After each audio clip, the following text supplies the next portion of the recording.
Et yop les potes, c'est le basketteur.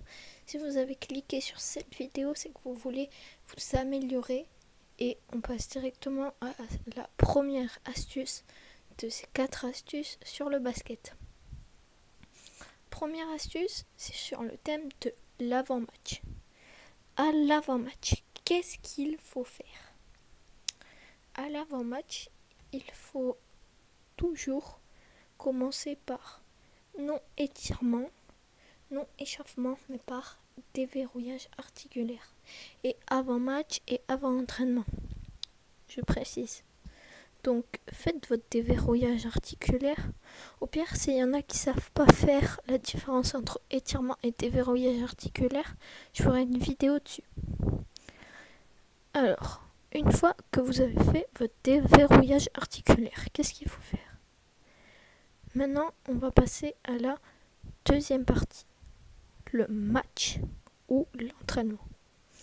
Pendant votre match ou votre entraînement, il faut avoir du QI basketball.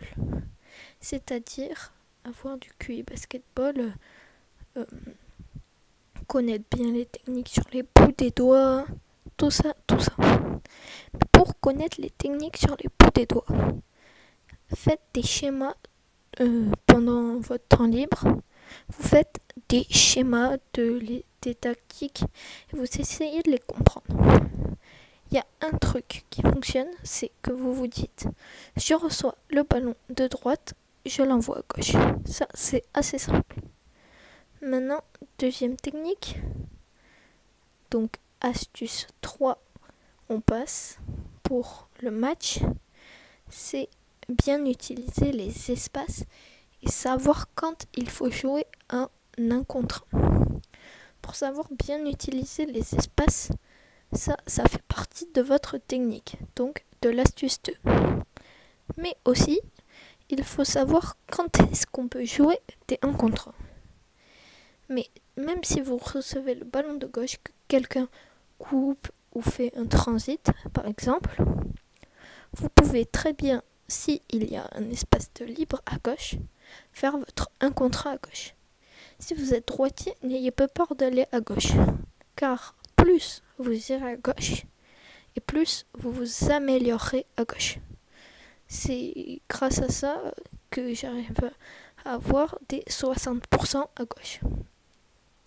Maintenant, on va passer à la toute dernière astuce, la 4e astuce. Alors, pour cette 4e astuce, j'ai décidé que ce serait les étirements. Et oui, les étirements, c'est à la fin, après c'est après le match. Donc pareil qu'au début, si vous ne savez pas faire la différence entre déverrouillage articulaire et étirement, je vous ferai une vidéo dessus, mettez-le moi en commentaire. Et maintenant, je vais vous faire une astuce bonus.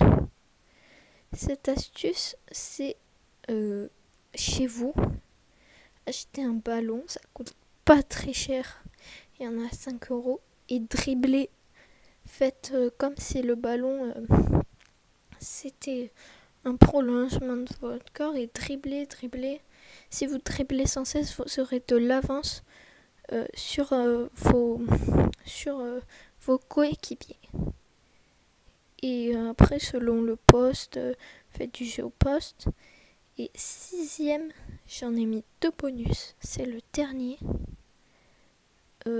Selon votre poste, pour la défense, faites du typing. Allez, c'est cette fin de vidéo. Ciao!